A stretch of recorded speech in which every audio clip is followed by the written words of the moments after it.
አርሶ አደር ጉዬ ጉራሮ ከዚህ በፊት በአመት አንድ ጊዜ ብቻ ያመርቱ ነበር። ይህም ኑሯቸውን ከእጅ ወደ አፍ አድርጎ ቆይቷል። ከቅርብ ዓመታት ወዲህ ግን ከወረዳው ባገኙት ትምህርት በአመት 3 ጊዜ እያመረቱ እንደሆነ ተናግረዋል። ከአመት ቀለብ አልፎ የሚሸጡ የሚለውጡትን እያመረቱ ነው። ለዚህ ያገዛቸው ደግሞ ወረዳው የምርት ግብዓቶችን ማዳበሪያና ምርጥ ዘር በወቅቱ እያቀረበላቸው መሆኑን በመግለጽ እርሻ በትራክተር ማረስ፣ እህል በማሽን መሰብሰብ መጀመራቸውን ተናግረዋል። ከዚህ በፊት የተለመደው ምንድነው በአመት ውስጥ አንድ ጊዜ ብቻ ነው አርሰን ስንዘራ የነበረውና የወረዳው መንግስት እያደረገ ያለው ድጋፍና ክትትል ትምህርት ሰጥቶን ከዛ ወዲህ በአመት ውስጥ 3 ጊዜ እንዘራና አመርቂ ውጤት እያገኘን ነው ያለነው።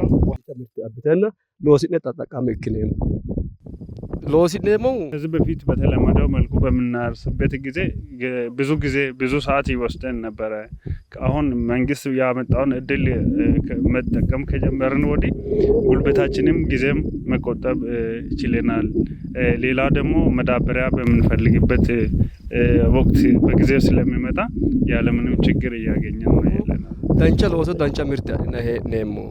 ሌላው አርሶ አደር ሰናይ ድጋፌ በበኩላቸው የተፈጥሮ ማዳበሪያ ኮምፖስት በመጠቀማችን በምርታችን ላይ ጭማሪ ማግኘት ችለናል። ለዚህ የግብርና ባለሙያዎች ከመጀመሪያው ጀምሮ የሚያደርጉልን ትብብርና ድጋፍ ከፍተኛ ነው። አርሶ አደሩ በሚያገኘው ትምህርትና ምክር በመታገዝ ጠንክሮ በመስራት ለውጥ ማስመዝገብ ችሏል ብለዋል። ከጉድጓድ አቆፋፈር ጀምሮ እስከ ተከላው ድረስ ያለውን ነገር እየተከታተሉን ባለሙያዎች በሚሰጡን እርዳታ መሰረት ያው ያያችሁትን ቡና ለማድረስ በቅተናል ማለት ነው። የግብርና ባለሙያዎቹ በሰጡን መሰረት ማለትም የተፈጥሮ ማዳበሪያን በመጠቀም ኮምፖስቶ የሚባለውን በመጠቀም በፊት በሄክታር 4 ኩንታል የምናገኘው አሁን ግን በአንድ ሄክታር 12 ኩንታል እንድናገኝ ጥሩ ስራን ረድተውናል ማለት ነው። በጣም ደስ ብሎናል። ወደ ውጪ ትልካላችሁ ተብሎ ተነገረን። በጣም ነው ደስ ያለን። ያው በፊት ድካም ብቻ ነበር። አርሶ አደሩ ደክሞ ወደ ውጪ ኤክስፖርት ለሚያደርጉን ነበር የሚያስረክቡትና አሁን ቀጥታ በስማቸው ቀጥታ ሲላክ ያው ከዚህ የበለጠ እንድንሰራ ከዚህ የበለጠ ምርታማነትን እንድናመጣ ያበረታታል ማለት ነው። በሲዳማ ክልል ስር የሚገኘው ምስራቃዊ ሲዳማ ዞን በ8 ወረዳዎችና በአንድ ከተማ የተዋቀረ ዞን ነው። የዞኑ አብላጫው አካባቢ ደጋና ወይና ደጋ ሲሆን ውሱን ቆላማ አካባቢዎች አሉት። በዞኑ በበጀት ዓመቱ 34,000 ሄክታር መሬት ይታረሳል ተብሎ በቅድ ተይዟል። ዞኑ ጤፍ፣ ገብስ፣ ስንዴ፣ በቆሎ፣ ቦሎቄና ቡና በጥራትና በብዛት ያመርታል።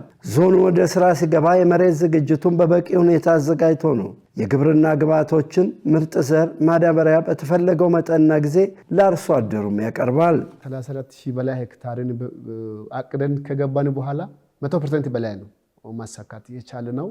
ይህንን መሬት ዝግጅቱን እንደጨረስን ቴክኖሎጂና ግብዓት ውስጥ ነው የተገባው።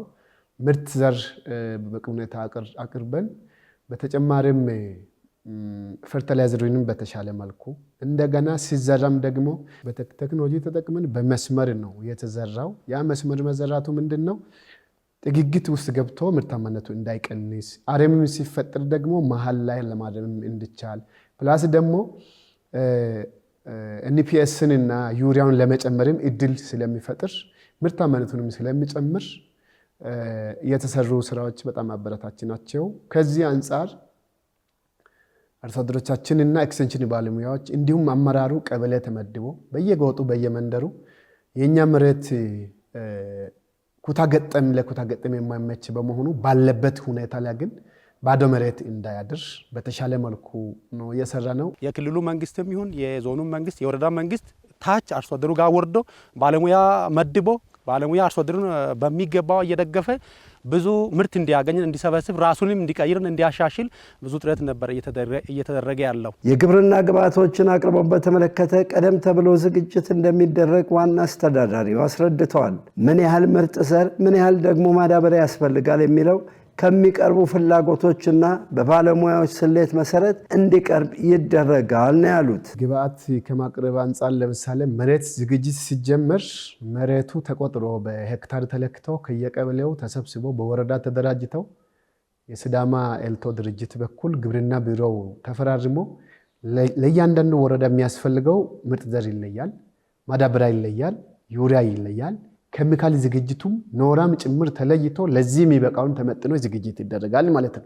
ገና ወደ መሬት ዝግጅት ከመግባታችን በፊት ማለት ነው። ሁለተኛው በየቀበሌው መጋዘን አለ።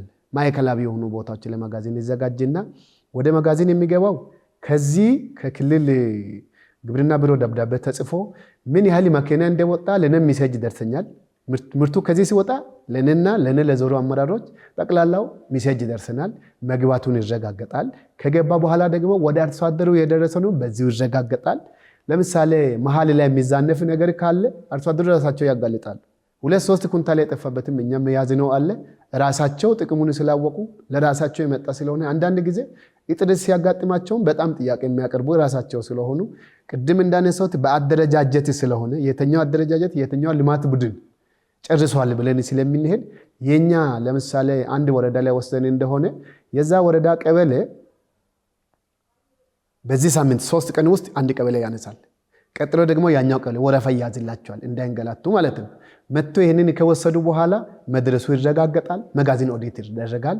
የክልሉ ህብረት ስራና የዞኑ ግብርና ገጠር መምሪያ ልማት መምሪያ ሁለቱ ተቀናጅተው ልክ መጋዘን እንደገባን እንደወጣ ኦዲት ይደረጋል ማለት ነው። በፊት ከዚህ ከ3 እና ከ4 ዓመት በፊት ትንሽ የማዳበሪያ እጥረት ያጋጥም ነበረ።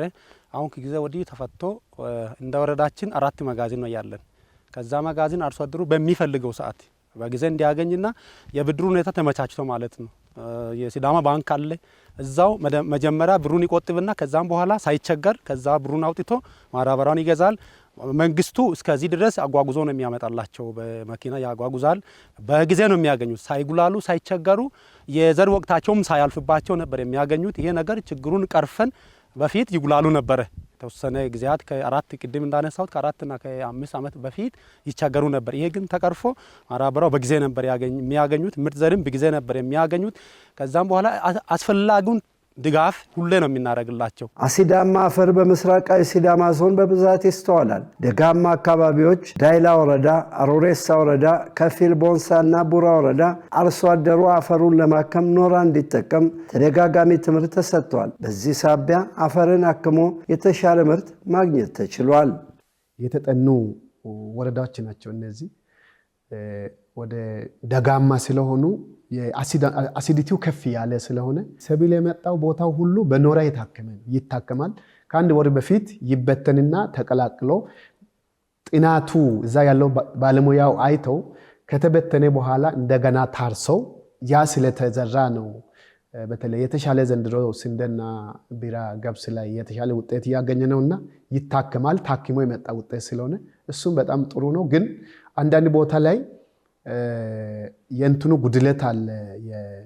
የማመጣጠን ለምሳሌ 10 ኩንታል ለአንድ ሄክታር ታቅዶ እንደሆነ 8-7 የመጠቀም አንዳንድ ቦታዎች የታዩትንም አርመናል።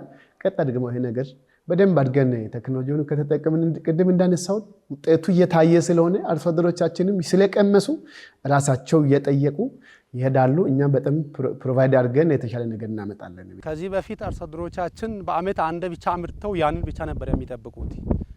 ያ አስፈላጊ እንዳልሆነ አመቱ ሙሉ ማምረት እንደሚቻል መጀመሪያ የግንዛቤ ማስጨበጫ ስልጠና ነበር የሚሰጣቸው።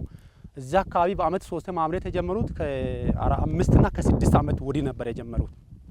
በዚህ በአመት 3 አምርተው ምን ያክል ገቢ እንደሚያገኙ አሁን አንዴ በቆሎ ብቻ ዘርተው እሱን ብቻ ለመሰብሰብ ከሚጠብቁ በ3 ወር የሚደርስ ሰብል ማለት ነው። በቆሎ አሁን በዚህ አካባቢ በ3 ወር ይደርሳል። ቦሎገም በ3 ወር ይደርሳል። ጤፍ በ3 ወር ይደርሳል። ከዛም በኋላ በአመት 3 አምርተው ራሳቸውን እንዴት መለወጥ እንደሚችሉ ግንዛቤ ተሰጥቷቸው እዚህ አካባቢ እንደ ክልልም መጥቶ ይጎበኛል። ለሌሎች አካባቢዎችም ተሞክሮ የሚሆኑ ነገሮችን አይቶ እንዲስፋፋ ሁሉም አካባቢ ያለው አርሶ አደር ወንም ህብረተሰቡ በአመት 3 እንዴት ማምረት እንደሚቻል አሁን መስኖ ማምረት ይቻላል። እዚህ አካባቢ ወንዝ ባለበትና ምንጮች ባሉበት አካባቢ መስኖም ያመርታሉ። አሁን ላይ በዞኑ ወጣቶች በግብርና ስራ ላይ ለመሰማራት እያሳዩት ያለው ተነሳሽነት በእጅጉ የሚደነቅና የሚበረታታ ነው። በግብርና ላይ መሰማራት የሚፈልጉ ፈቃደኛ ወጣቶች እንዲደራጁም እየተደረገ ነው። ስልጠና ይሰጣል፣ የሚያስፈልጋቸው ሁሉ እንዲሟላ ይደረጋል። በዚህ ተጠቃሚ ሆነው የተለወጡ ወጣቶች አሉ። ወጣቱን እንትን ከማድረግ አንጻር እንደ ሲዳማ ክልል ብዙ የወጣት ኃይል ነው ያለው። ይሄ ወጣት ኃይሉ ስራ ተፈጥሮላቸው ወደ ስራ እንዲገቡ ወጣቶችን አደራጅቶ በማሳ እንዲደራጁና በክረምትም ይሁን በበጋም ላይ ይሁን በጤፍ ላይ በበቆሎ ላይ እንዲሰማሩ ከእንትን ከኢንተርፕራይዝ ቢሮ ጋር ተባብረን እሱን እርሻና ኢንተርፕራይዝ አንድ ላይ ሆነን ማለት ነው ወጣቱ መሬት እንዲሰጣቸው የመንግስት መሬት ሲኖር ባዶ መሬት ሲኖር ተሰጥቷቸው ያንን አርሶ እንዲጠቅሙ ራሳቸውን እንዲያሻሽሉ ግንዛቤ እናስጨብጣለን፣ ትምህርት እንሰጣቸዋለን። ከዛም በኋላ መንግስትም ግብአት ነው የሚሰጣቸው፣ ድጋፍ ያደርጋል። ማዳበሪያ፣ ምርጥ ዘር ድጋፍ አድርጎ ከዛም በኋላ ህይወታቸውን እንዲቀይሩና ስራ እንዲፈጠርላቸው ግንዛቤ አስጨብጥን። በዚህ መንገድ ነበር የምንሄደው። አቶ ንጉሴ ናሬ ቡና አምራችና ላኪ ናቸው። አቶ ንጉሴ ወደዚህ ስራ ከገቡ ገና 5ኛ ዓመታቸው ነው። ወደ ኋላ መለስ ብለው እንዴት ወደዚህ ስራ እንደገቡና ያለፉበትን ሂደት አጫውተውናል። አሁን 5ኛ ዓመቴ ነው። ያው መንግስት አዲስ መመሪያ ያወጣውን እሱን ሰምቼ ነው ለዚህ ስራ የተሰማራሁት። ያው አንድ ሰው 2.5 ሄክታር ካገኘ ቡናውን ወደ ውጭ ልኮ መላክ ይችላል የሚለውን ሰምቼ ከሲዳማ ክልል በዛን ሰዓት ሲዳማ በዞን ውስጥ ነበረ። ከሲዳማ ዞን አንድ ብዬ እኔ ነኝ ይሄንን ፍቃድ የጠየቅኩት። ከዛ በቃ ፍቃድ ተሰጠኝ። ያው 1200 ኪሎ ግራም የመላክ እድል አገኘው። ቀጣይ ዓመትም እንደዛ እየጨመርኩ ከዛ ባገኘሁት ውጤት እርሻ እየገዛው ንብረት እያደረግኩ ልጆችን እያስተማርኩ አሁን ኑሮዬን በመቀየር ደረጃ ላይ ነኝ ያለሁት። ያው ለዚህ እድል ተጠቃሚ ሆኛለሁ ለማለት ፈልጌ ነው። ለዚህ እድል ተጠቃሚ ሆኛለሁ። መንግስት ያወጣው መመሪያ በመተግበር ያው ተጠቃሚ ሆኛለሁ። አቶ ንጉሴ አሁን ላይ የቡና መሬታቸውን ወደ 30 ሄክታር ከፍ አድርገዋል። ምክንያታቸው ደግሞ በብዛትና በጥራት ቡና ለማምረት አምና ከቡና ሽያጭ $300,000 አስገብተዋል። ዘንድሮ ደግሞ የበለጠ እንደሚያስገቡ ይጠብቃሉ። ያለኝ እርሻ ወደ 30 ሄክታር አካባቢ ነው ያለኝ። 30 ሄክታር ነው ያለኝ። ያው በ30ውን ቡና ያው አስፈር ያለው አሁን የሚያገኘው ምርታማነት ጨምረ እስከ 300 ኩንታል እንደሚያገኝ ነው የተተመነልኝ። 300 ኩንታል በ100 ኪሎ ግራም እና አምናም ያው ብዙ ዶላር አስገብቻለሁ። ወደ $300,000 በላይ ያው አስገብቻለሁ። ከዛ ይሄ የምታዩትን ህንጻም በዛ ውስጥ ነው የገነባሁት። ሌላም ስራ እየሰራው ነው። ያው በፊት ምንም ነገር የለኝም። አሁን ይሄ መኪና የገዛሁት ግንባታ ያደረኩት በዚህ ስራ ከተሰማራው ወዲህ ነው። ያው ኑሮን ለማሻሻል አሻሽያለሁ ማለት ነው። ኑሮን አሻሽያለሁ። ለወደፊትም ቡናው በጥራት ይዤ ወደ ውጭ ያው ተፈላጊ ቡና አዘጋጅቼ ወደ ውጭ ልካለሁ የሚል ሁኔታ ነው አለኝ።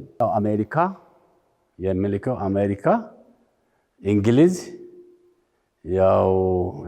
እና ኮሪያ ቤልጅየምም ልክ አለው። ዘንድሮ ትንሽ ነው የወሰዱት። ልክ ያለው ለወደፊት እንወስዳለን ብለው አሁን ለመምጣት ቀጠሮ ይዘው ነው አሉት። ወደ እስከነ ለመምጣት ቀጠሮ ይዘው ነው አሉት።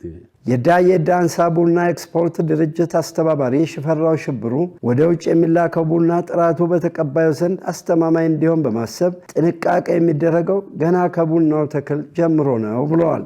ቡናው አሜሪካ፣ ዱባይ እና ኮሪያ ይላካል። እነዚህ ሀገራት ቡናውን ከመውደዳቸው የተነሳ ባለሙያዎችን ወደ ኢትዮጵያ እየላኩ ጭምር እገዛ እንደሚያደርጉ ተናግረዋል። ድርጅት ገዶ ቡና ጥራት እንዳይበላሽ በጥሩ ሁኔታ ውጭም ገበያ ላይ የተሻለ ገበያ እንዲኖር በማሰብ ከአተካከል ጀምሮ ኦርጋኒክ ፈርቲላይዘር በመጠቀም የተሻለ ውጤት እንዲገኝ በጥሩ ሁኔታ እየሰራን ነው ያለ ነው። ያው በላይ እንዳለ ነው ያመለክቱ ያሉት ኦርጋኒክ ፈርቲላይዘር እየተመረተ እሱ ነው የምንጠቀመው። እዛ አካባቢ ላሉም አርሶ አደር እሱን ነው የምናካፍለው የቡና ምርትና ምርታማነት እንዲጨመር ነው። ነጻ ልሻትን ካሎት ያሲታው ድርጅት ሀቴራ ነው የቡና ምርትና ምርታማነትን አጠናክሮ ለመቀጠል ከአተካከል ጀምሮ ከውጭ ፓናማ የሚባል የቡና ዝርያን በማምጣት እዚህም ሀገር ውስጥ ያለውንም በጥሩ ሁኔታ ዝርያቸውን የተሻሻሉ የቡና ችግኝ በመትከል ቅድም እንደተባለው ኮምፖስቶ በመጠቀም በተሻለ መልኩ እየተሰራ ነው ያለው።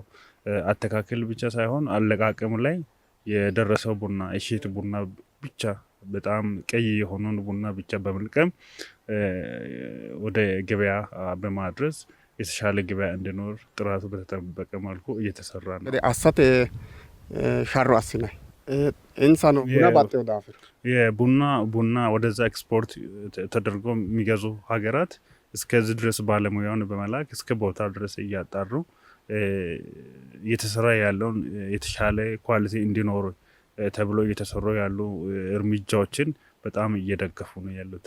ዳናት ሎንሴሞ አተነራ ነው ከሁለተኛ ዲግሪ እስከ ያልተማሩ ሰዎች ድረስ የስራ እድል ተፈጥሮላቸው በጋም ክረምትም ላይ ከ1000 ተቀጣሪዎች በላይ ተቀጥሮ እጅግ በጣም ተጠቃሚ እንደሆኑና የተሻለ ደረጃ ላይ እንዳሉ ነው።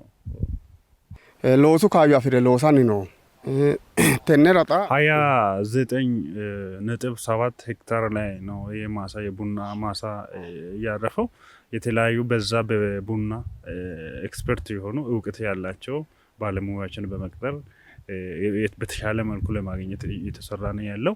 ቅድም ያልኩትን ኦርጋኒክ ፈርቲላይዘር በመጠቀምና የተለየ እንክብካቤ በማድረግ ከዚህ በፊት ከነበረው የተሻለ ገበያ እንዳላቸውና በአማውንትም በተሻለ እንደሆነ ቡና የኢትዮጵያ ኩራት ነው የሚሉት የእርሻ ባለሙያው አለማየሁ ካሲዮ ከነ ብራዚል ጋር ተወዳድሮ በዓለም የቡና ገበያ ተመራጭ ለመሆን እየሰራን ነው። ለዚህ ሲባል ደግሞ ከሀገር ውስጥ የተሻሻለው የቡና ዝርያዎችና ከውጭ ተመርጠው የሚመጡትን እንጠቀማለን ብለዋል።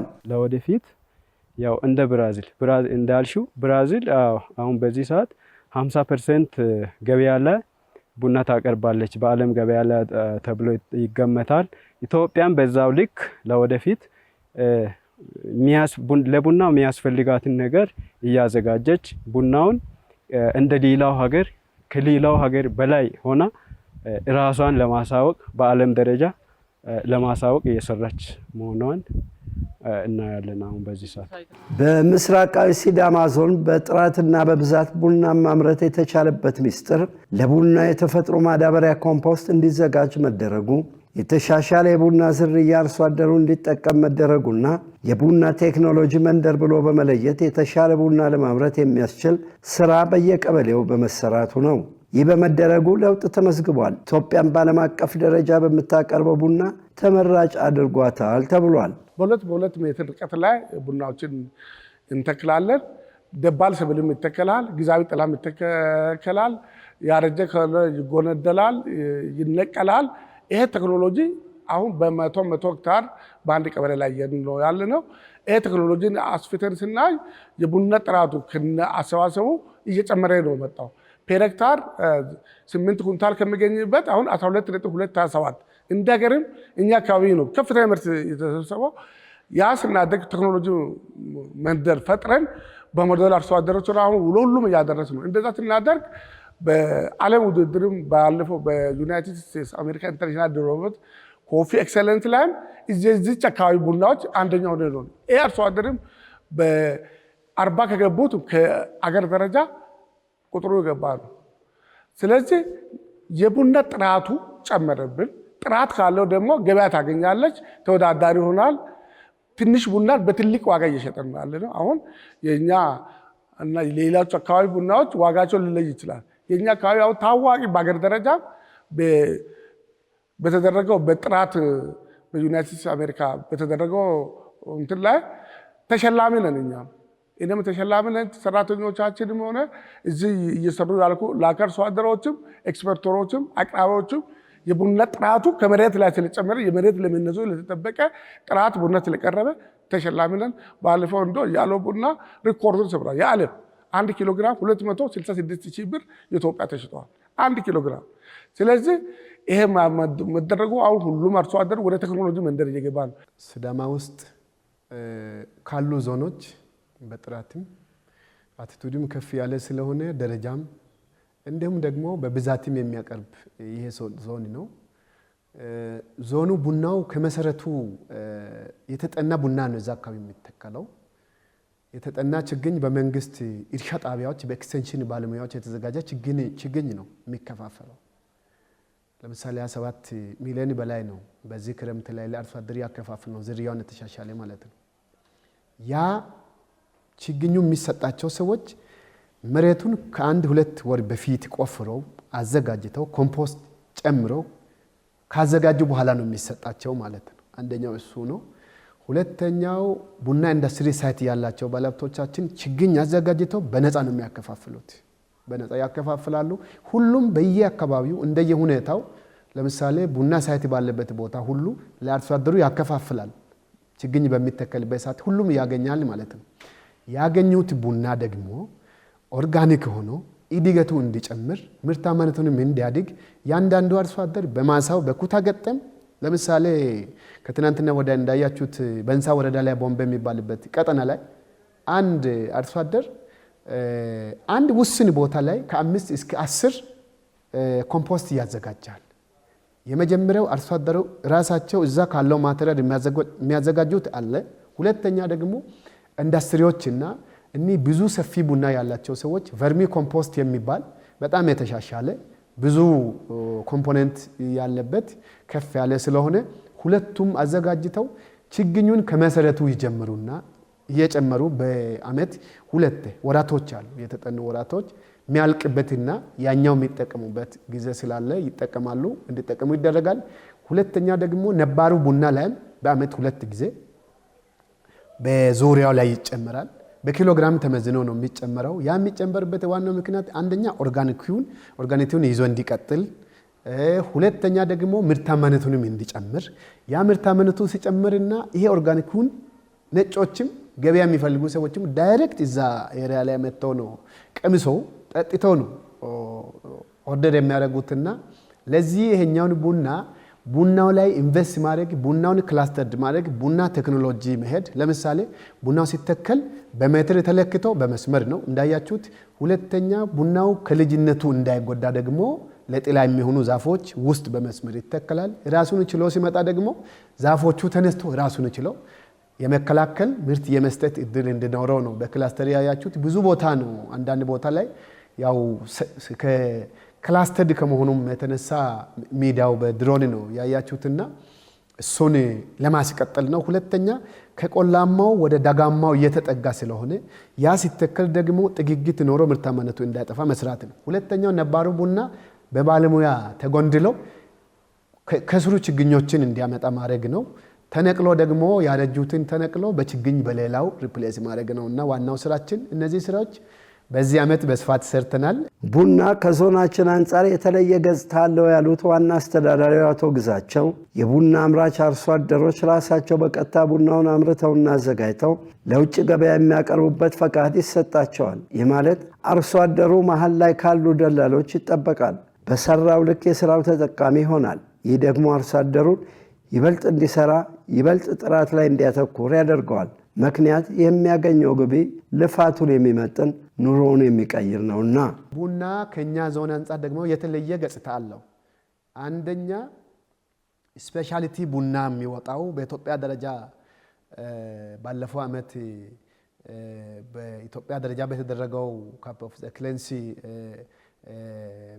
ውድድሩ ጋር ሲቀርብ 40 ውስጥ 36ቱ የወጣው በኢትዮጵያ ደረጃ የዛ ዞን ስለሆነ ብራንዱም እንዳይወርድ ውጤታማነቱንም እንዲቀጥል፣ ሁለተኛ ደግሞ አርሶ አደሮቹ የራሳቸውን ማሳ እዛው አድርቆ ዳይሬክት ለገበያ የሚያቀርብበት ፍቃድ ሰጥተን ሁኔታውን አመቻችተን በተሻለ መልኩ እየሄድን ስለሆነ እቺ አሁን ካለበት እንዲጨምር ውጤታማነቱን እንዲጨምር እየሄድን ነው ያለነውና ቀጥለን ደግሞ ቡና ከኛም አልፎ ከአርሶ አደሮቻችንም አልፎ የኢትዮጵያ ታሪካዊ ገጽታም የሚገነባ የሚታወቅበትም ስለሆነ በጥንቃቄ እየሄድን ነው ያለነው። ድህነትን መጠየፍ በቃል አይደለም፣ መልፋት መስራትን ይጠይቃል። የሰራ ይለወጣል፣ ለውጥ ያስመዘግባል። ድህነትን መጠየፍ ተግቶ መስራት ነው። ቀደም ባለው ጊዜ የሚታረሰውም ሆነ የሚመረተው በዓመት አንድ ጊዜ ብቻ ነበር። ይህ ለዓመታት አርሶ አደሩን ሲፈትን የቆየ ችግር ነው። አሁን ላይ ያንን ታሪክ በማድረግ በዓመት 3 ጊዜ ማምረት ተችሏል። አርሶ አደሩ ይህን በማድረጉ እየተለወጠ ኑሮም እየተሻሻለ ነው። ይህ የሆነው ተባብሮ ደግሞም ጠንክሮ መስራት በመቻሉ ነው። ይህንን የምስራቅ ሲዳማ ዞን አስተዳደር ሙያተኞችና አርሶ አደሮች እውን አድርገውታል። በስፍራ የተገኘው ኢሳት ደግሞ ይህንኑ አረጋግጧል።